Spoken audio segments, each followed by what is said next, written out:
오늘 말씀의 제목은 은총을 수치로 돌려준 자입니다. 여러분, 우리가 이 말씀에 들어가기 전에 지난주의 주인공이 누구였죠? 무비보셋, 요나단의 아들, 두 다리를 다 다친 그 아들이 아버지와 다윗의 언약으로 말미암아 다윗 왕 앞에 놀라운 은총을 입어서 그의 모든 삶이 회복되어지고 왕자의 하나와 같이 왕의 식탁에서 다윗 왕과 교제하는 아들과 같은 존재가 되었다라고 지난주에 말씀을 드렸습니다. 그 내용이랑 오늘은요, 이 암몬의 한운이랑 두 번에 걸친 전쟁 기사가 이 사무엘하 10장에는 6절부터 끝까지 나오고 있어요. 전쟁 이야기예요. 근데 여기서 우리는 의문이 들어야 됩니다. 전쟁에 대한 모든 이야기는 8장에서 다 끝냈는데 갑자기 10장에 와가지고 왜 또 전쟁 이야기를 하느냐라는 것과 왜 이 두 본문이 붙어 있느냐라는 이야기예요. 여러분, 놀랍게도 9장과 10장은 따라합시다. 쌍둥이장 똑같아요. 뭐가 똑같냐? 보세요.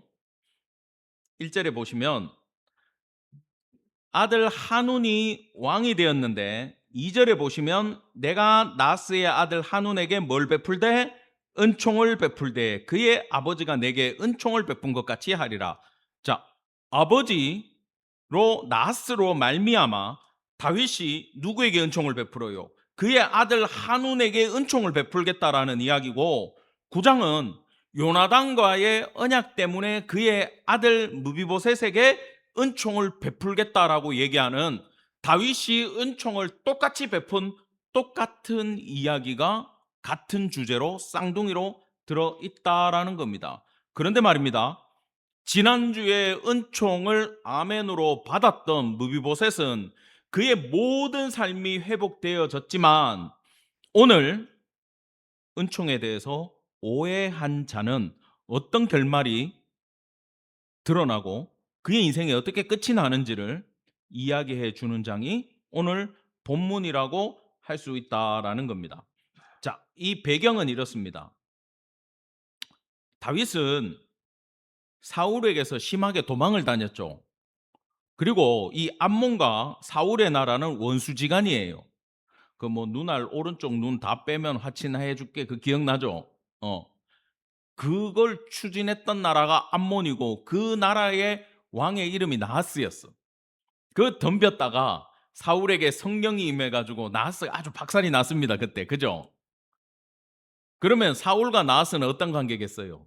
철천지 원수지간이 됐죠. 근데 다윗이 사울의 원수니까 적의 적은 뭐다? 동지였던 거야.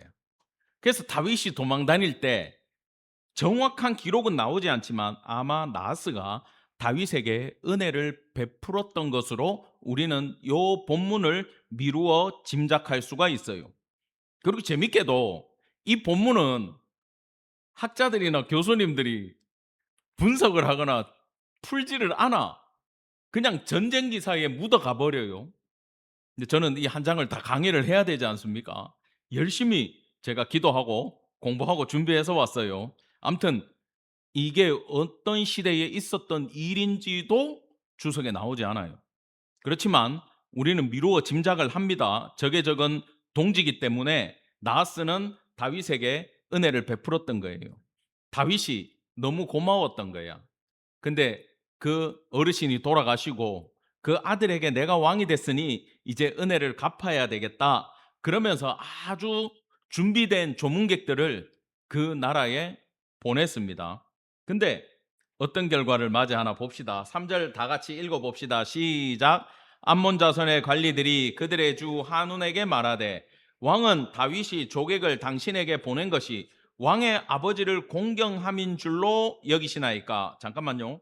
자, 지금 신하들이, 한운의 신하들이 다윗의 신하들을 어떻게 바라봐요? 의심의 눈초리로 바라보고 있어요. 그것도 그럴 것이 여러분 8장에서 기억나죠? 블레셋 정복하고 모압 정복하고 아람 정복하고 소바 정복하고 했던 기록들이 있죠. 어. 여기 암몬 빼고 다윗이 이미 다 정복을 해 버렸어요. 암몬만 놔뒀어. 왜? 아버지 나았을 때문에. 그러면 '아 우리 전 왕의 은혜로 우리가 이스라엘의 공격을 안 받았구나.'라고 감사히 생각하면 되는데, 이 신하들은 '이제 때가 됐구나. 저놈들이 우리를 쳐들어오겠구나. 그러면 그렇지.' 그러면서 엄청나게 오해를 하고 있는 장면이에요. 신하들이 무조건 나쁘다라고는 못 봅니다. 그렇게 보일 거예요. 근데 다윗에 대해서 너무 모르고 있는 거죠.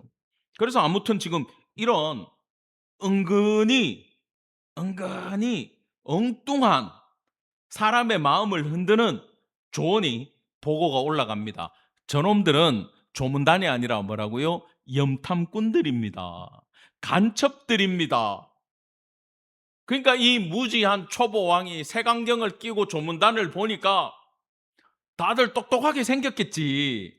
'아 이놈들이 우리나라를 염탐하러 온 게 맞구나.' 그러면서 이상한 짓을 해 버려요. 자, 4절 보겠습니다. 제가 읽겠습니다. "이에 한운이 다윗의 신하들을 잡아 그들의 뭐를 절반을 깎고 수염을 절반을 밀고 의복을 중동 볼기까지 자르고." 여러분 지금 두 가지를 했죠. 의복을 잘라 버리고 수염을 밀어 버렸어요. 이게 뭐 '그럴 수도 있지.' 이러면 안 돼요. 수염은요, 성인 남자의 자존심이야. 어. 이 뭐 남자들 헤어스타일이 요즘은 자존심이지 않습니까?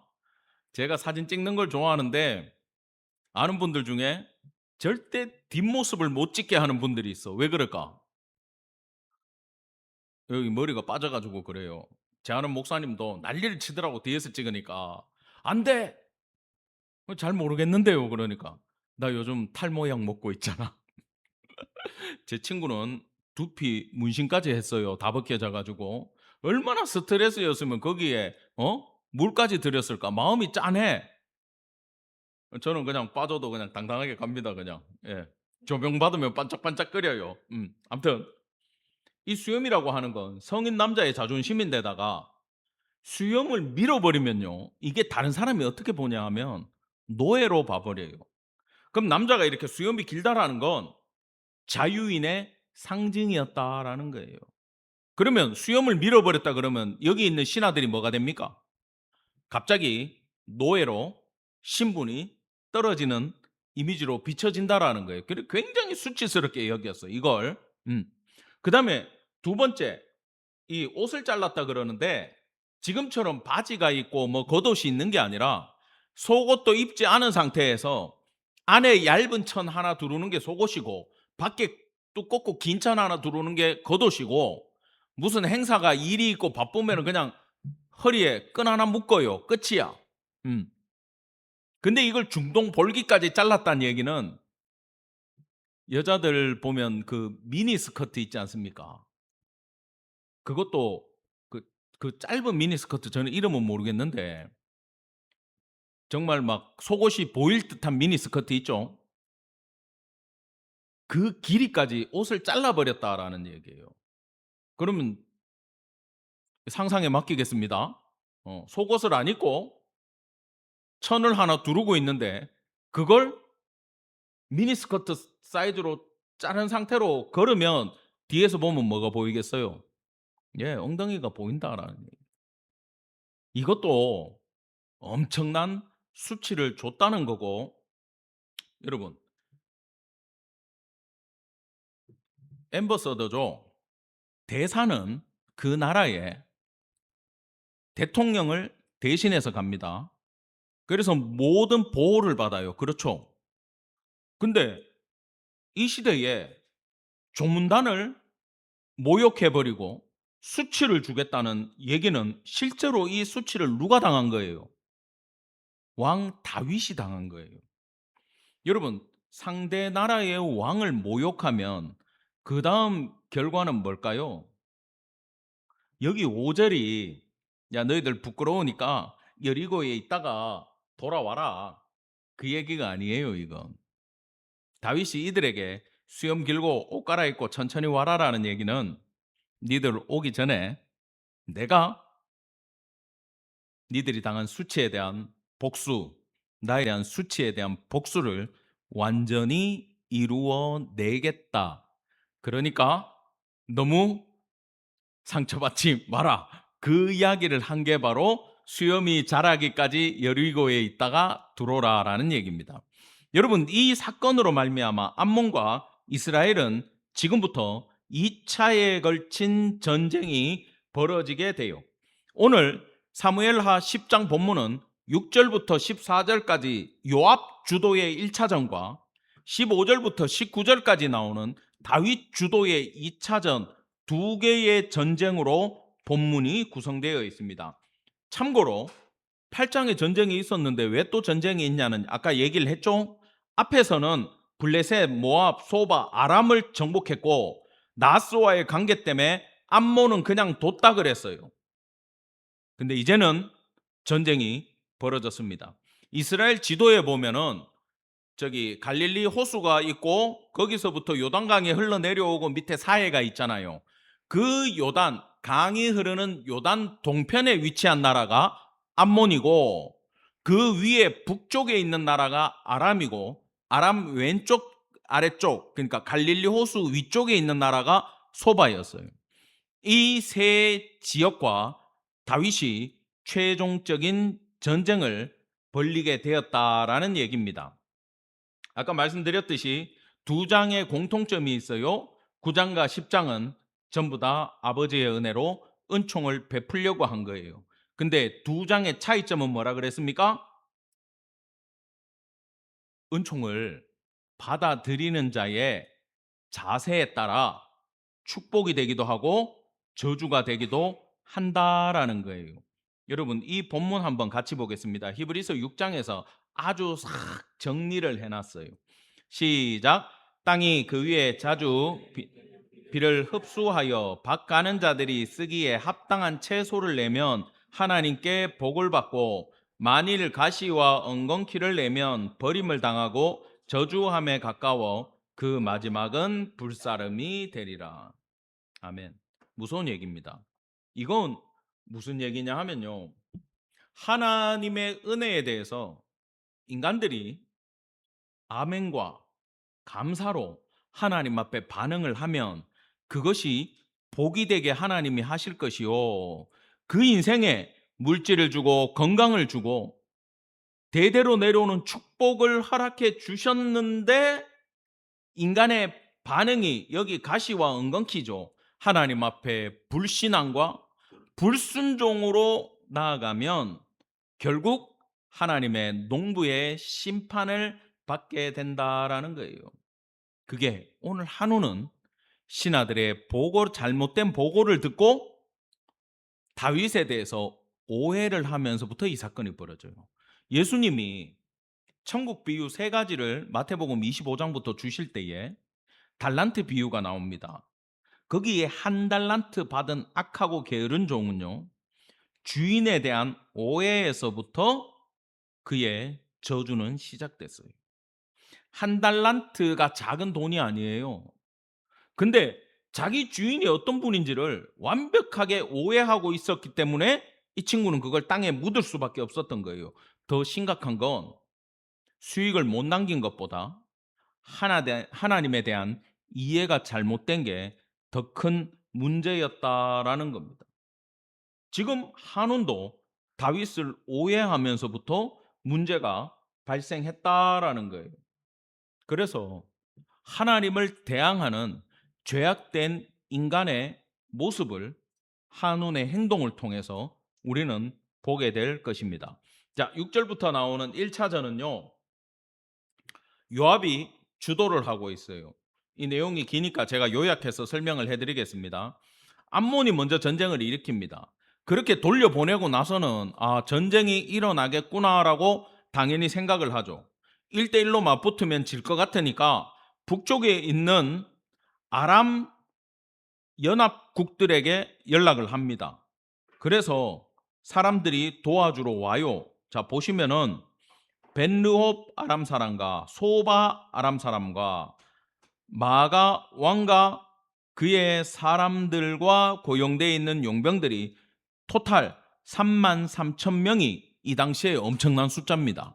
대군이 지원을 하러 왔어요. 다윗이요, 이 이야기를 듣고 자기가 전쟁에 참여하는 게 맞는데 궁중에서 놀고 있고 누구를 보내냐 하면은 요압을 보냅니다. 요 부분부터가 12장에 또 나와요. 그게 바로 바세바 사건이에요. 그리고 암몬의 수도 라빠에서 다윗의 계략에 의해, 요압의 동조에 의해 우리아가 죽게 됩니다. 그 장면이 이 전투였다라는 거예요. 이걸 여러분들 배경을 알고 가셔야 돼요. 지금 2장과 11장이 다른 얘기가 아니에요. 10장에 먼저 이야기를 던져주고 11장, 12장이 풀어나가는 거예요. 자, 보겠습니다. 암몬 자손은 나와서 성문 어귀에 진을 쳤고 소바, 루옵, 아람 사람과 돕과 마아가 사람들은 따로 들에 있더라. 자, 암몬은 라빠 성 어귀에서 진을 쳤고 지원 나온 군대는 들판에서 전투를 벌리더라. 이스라엘은 라빠를 치기 위해서 갔을 거 아닙니까? 갔는데 옆에서 아람 연합군이 몰려왔다 이 뜻이에요. 그래서 정면을 바라보고 전투를 하러 갔는데 군대가 양쪽으로 나눠져서 갑자기 공격이 아니라 방어전으로 바뀌어 버렸다라는 이야기가 8절 말씀입니다. 자, 9절입니다. 요압이 자기와 맞서 앞뒤에 친 적진을 보고 이스라엘에서 선발한 자 중에 또 엄선하여 아람 사람과 싸우려고 진을 치고 라빠 앞에서 싸움을 해야 되는데 적들이 너무 많은 거야, 생각보다. 그래서 인원 대 인원으로 붙기는 힘들다. 정예병을 선발하여 라빠 앞에 내세웁니다. 그리고 동생 아비새에게 용사들을 붙여가지고 또 암몬 자손과 싸우려고 대치를 시켰어요. 양쪽으로 요압의 군대와 아비새의 군대가 나눠서 지금 적들을 바라보고 있습니다. 11절 다 같이 시작. 이르되 만일 아람 사람이 나보다 강하면 내가 나를 돕고 만일 암몬 자손이 너보다 강하면 내가 가서 너를 도우리라. 아멘. 자, 이게 뭐냐 하면 생각보다 적이 워낙 강했던 거예요. 요압이 이런 말을 할 사람이 아니에요. 백전노장이고 아주 강한 용사고 대단한 사람입니다. 아비새도 마찬가지고. 근데 이 사람들이 지금 전략 회의를 하는데 자기들이 밀릴 수 있다라는 생각을 지금 했어요, 안 했어요? 했죠. 우리가 누가 불리해지면 서로 도와주자라고 이야기를 하고 있어요. 그것은 그만큼 이 전쟁이 쉽지 않았다라는 뜻입니다. 자, 12절 다 같이 시작. 너는 담대하라. 우리가 우리 백성과 우리 하나님의 성읍들을 위하여 담대히 하자. 여호와께서 선히 여기시는 대로 행하기를 원하노라 하고. 이건 이렇게 좋게 표현해 놨는데, 동생아, 우리가 오늘 주님 나라에 갈 수도 있어. 하나님의 은혜가 있으면 하나님의 은혜만으로 우리는 이겨야 돼. 그러니까 끝까지 용맹하게 싸우다가 하나님 앞에 결과를 맡기자. 이건 질 가능성이 있어요, 없어요? 지금 굉장히 큰 전투에 임하기 때문에 엄청난 부담감을 가지고 하나님을 의뢰하는 모습입니다. 근데 막상 전쟁이 딱 터지니까 적들이 도망하고 있어요. 14절 보겠습니다. 암몬 자손은 아람 사람이 도망함을 보고 그들도 아비새 앞에서 도망하여 성읍으로 들어간지라. 요압이 암몬 자손을 떠나 예루살렘으로 돌아가니라. 아멘. 자, 1차전 누가 이겼습니까? 이스라엘이 이겼어요. 요압의 군대가 이겼어요. 적들이 다들 흩어져서 성으로 들어가고 아람 사람들도 도망가 버렸어요. 근데 적들을 완전히 물리쳤습니까? 아니면은 그냥 적들이 도망가는 걸로 끝났습니까? 예. 우리 애들 싸울 때 그러죠. 이렇게 꼬마들 막 싸우면 얼마나 많이 맞고 적게 맞고 중요하지 않아. 누가 진 사람이요? 예, 코피 터지면 진 사람이요. 피 나는 순간 그 사람은 무조건 졌어. 아이들도 그런 룰이 있다고. 지금 아람 군대나 이 암몬 자손을 완전히 멸절을 시켜야 되는데 도망가 버렸기 때문에 전쟁은 사실은 소강 상태인 거고 휴전 상태인 거고 이긴 것 같기는 한데 결정적인 타격은 못 줬다라는 거예요. 승리이긴 하나 절반의 승리라라는 겁니다. 그러고 나서 이제 2차전이 벌어지고 2차전은 다윗이 이끕니다. 자, 15절 다 같이 시작. 아람 사람이 자기가 이스라엘 앞에서 패하였음을 보고 다 모임에, 자, 아람이, 북쪽에 있는 아람이 전력을 다시 모아서 2차전 공격을 해와요. 지금 암몬은 라빠에 숨어 있어요.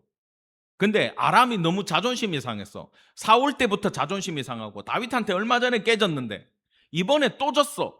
이번에는 복수를 하자. 그러면서 봅시다. 하다데셀이 사람을 보내 강 건너쪽에 있는 아람 사람을 불러내매 그들이 헬람에 이르니 하다데셀의 군사령관 소박이 그들을 거느린지라.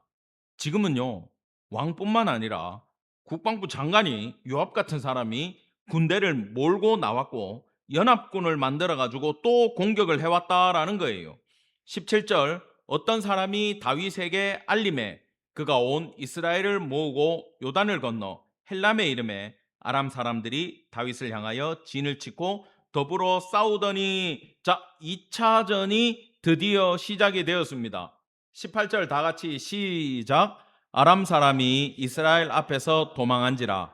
다윗이 아람 병거 700대와 마병 4만 명을 죽이고 또 그 군사령관 소박을 치매 거기서 죽으니라. 아멘. 지금 적장이 어떻게 됐어요? 죽었죠. 총 지휘관이 죽었다라는 건 전쟁은 어떻게 되겠겠어요? 완전 그들은 괴멸당했다 그 뜻입니다. 그리고 나서 왕은요, 하다레셀은 꼬리를 내렸습니다. 이스라엘과 화친하고 섬기니, 조공을 바치고 생명을 부지했다 그 뜻이에요. 이제 이들은 이스라엘의 속국이 되어버렸어요. 그리고 아람은 두려워해가지고 암몬이 아무리 도와달라고 해도 갈까요 안 갈까요? 안 가겠죠.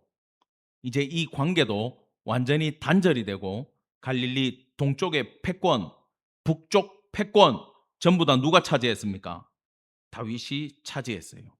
근데 재밌는 게 요압 이름이 나옵니까 안 나옵니까? 안 나오죠. 요압이 왔겠어요 안 왔겠어요? 왔죠. 군사령관인데. 근데 얘기를 안 하고 다윗 얘기만 해요. 누가 사령관이기 때문에?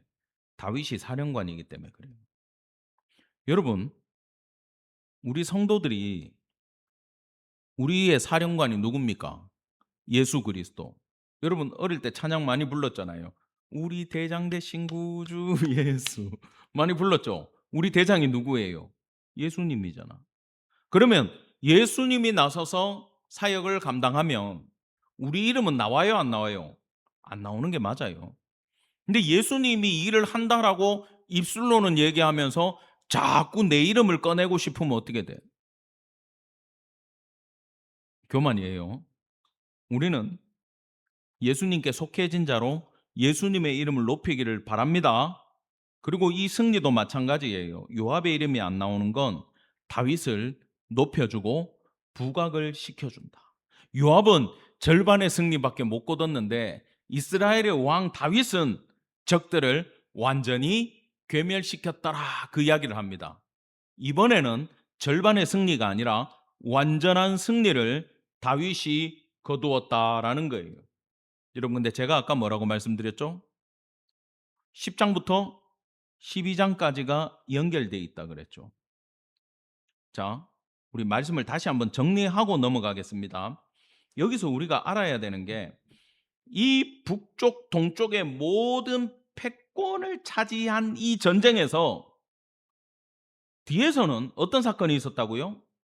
바세바 사건과 우리아의 죽음이 숨겨져 있더라는 겁니다. 인간이 어떤 존재인지를 정확하게 보여줘요. 정점, 승리의 정점에 올라갔을 때 이 승리가 뭐하고 연결되더라? 죄와 타락하고 연결되는 고리가 되더라라는 거예요. 사랑하는 성도 여러분, 우리 인생에서 돈을 많이 벌었다, 월급이 올랐다, 승진했다, 남자들, 여자들, 우리 여성도들, 우리 아들이 서울대 들어갔다, 장학금 받아왔다, 대기업 들어갔다, 잘 나갈 때 남편이 돈 잘 벌어오고 여유가 있고 시간이 넘쳐나고 아무 문제가 없는 축복된 삶이 죄와 연결되는 고리가 될 수 있음을 기억하기를 간절히 바랍니다. 승승장구할 때 조심하라 그러잖아요. 이때 인간이 교만하지 않기가 정말 힘들어요. 겸손이 이렇게 힘든 거야. 안 그럴 것 같은데 우리는 뭐 지금 그런 성공을 못 거둬봐 가지고 잘 모르겠습니다만 느낌이 없어요. 평생 힘들었어. 은혜야. 교만할 수가 없어. 평생 주여 하고 살아야 돼. 이게 은혜요. 근데 혹시라도 주님이 우리 삶에 축복을 주시면 여러분 그때 이 말씀을 꼭 기억하시고 주님 앞에 교만하지 않고 겸손한 성도 되기를 간절히 축원합니다. 그리고 이 아까 전쟁에서 1차전 지휘관이 누구였죠? 요압이었죠. 만약에 그 첫 번째 전쟁에 다윗이 갔다면 2차전까지 갔을까요? 안 가고 적들도 전면전으로 왔겠죠. 왜? 다윗을 죽여야 되니까. 무슨 얘기냐 하면 첫 번째 전쟁에 다윗은 안일하게 대처를 했어요. 이제 요압 네가 가도 되지 않냐? 이 말이야. 다윗 입장에서는.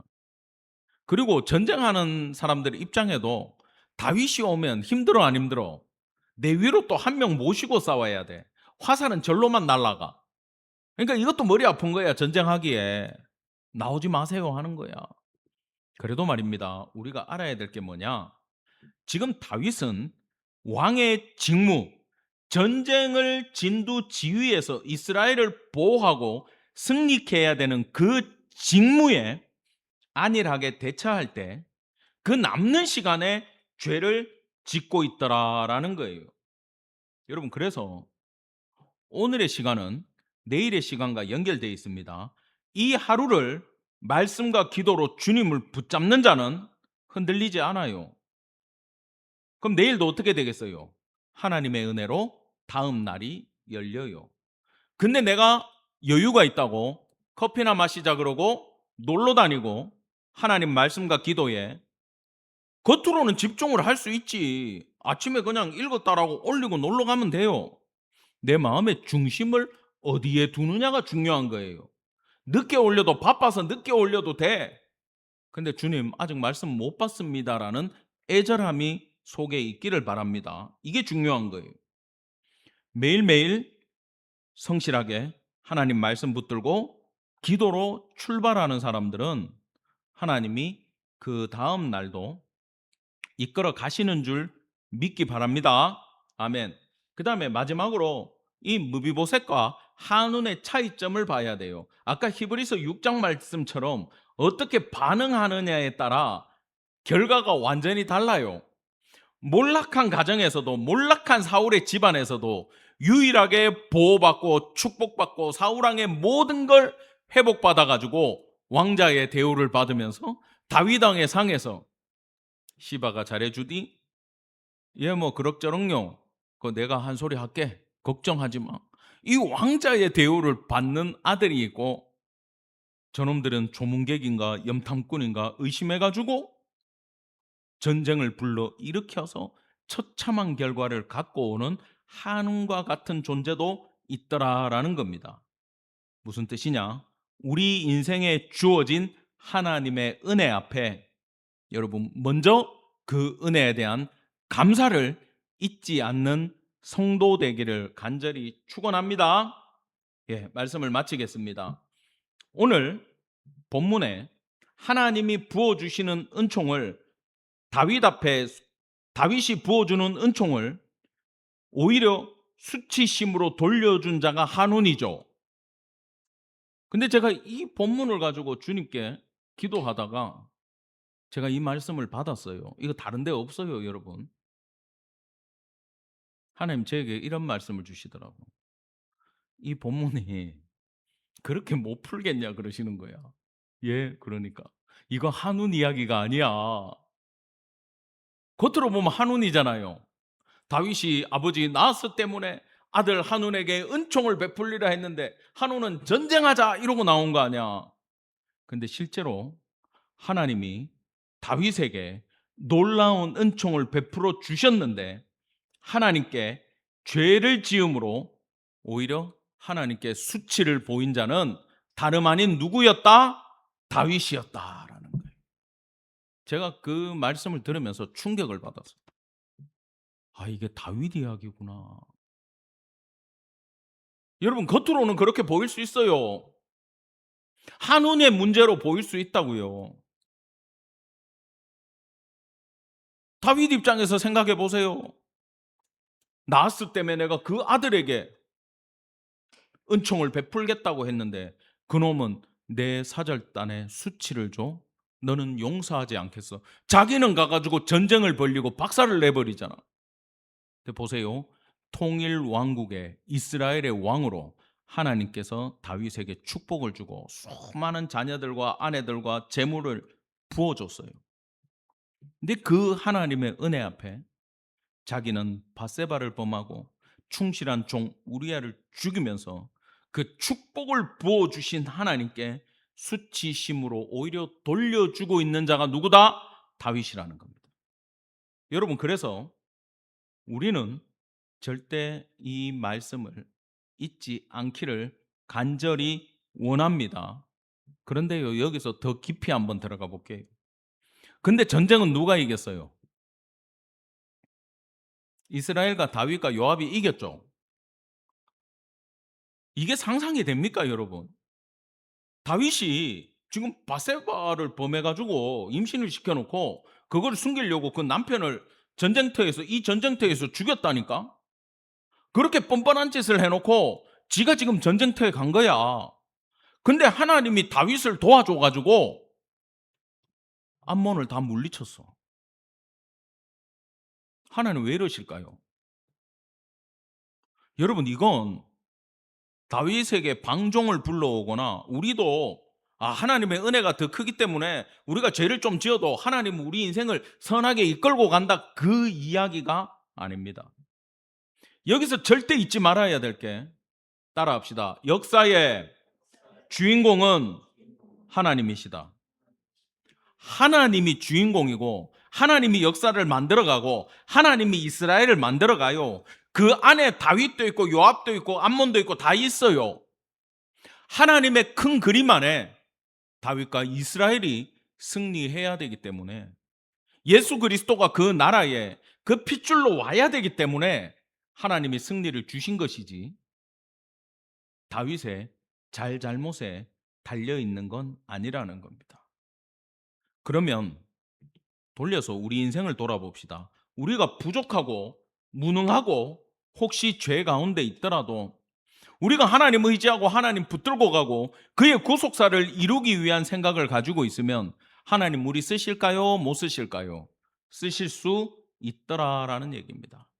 그럼에도 사랑하는 성도 여러분, 절대 방종함으로 하나님 앞에 수치를 드리지 말고 하나님의 놀라운 은혜로 받은 구원이 부끄러운 구원이 되지 않도록 우리는 이 죄를 조심하며 겸손한 마음으로 주님 은혜에 감사하고 성실한 삶으로 주님 앞에 예배하는 성도 되기를 간절히 축원합니다. 아멘.